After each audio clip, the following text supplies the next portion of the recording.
ఇండియాలో second most common cancer cervical cancer, ఫస్ట్ది breast cancer. Cervical cancer రాకుండా ఉండాలంటే ఏం చేయాలి? Number 1 cervical cancer vaccine, HPV vaccine వేయించుకోవాలి.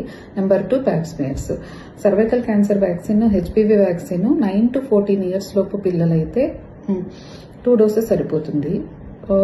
14 కంటే ఎక్కువ ఏజ్ ఉండే వాళ్ళకి 3 డోసెస్ వేసుకోవాలి. సో మీరు మీ పిల్లలు ఖచ్చితంగా వేయించుకోండి.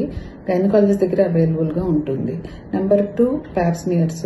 ఇది ఎవ్రీ 3 ఇయర్స్ సర్వైకల్ గర్భసంచి ముఖద్వారం దగ్గర సెల్స్ ఉంటాయి కదా, ఆ సెల్స్ని ల్యాబ్కి పంపిస్తే టెస్ట్లో తెలుస్తుంది ఏమైనా చేంజెస్ ఉంటే. ఇవి 2 చేయించుకుంటే దాదాపు 100% వరకు క్యాన్సర్ని ప్రివెంట్ చేయొచ్చు రాకుండా. అండ్ ఏదైనా చిన్న చిన్న చేంజెస్ ఉంటే కూడా అది చాలా ముందుగా కనుక్కుంటాం కాబట్టి మనము జాగ్రత్తలు తీసుకొని ట్రీట్మెంట్ తీసుకుంటే సరిపోతుంది.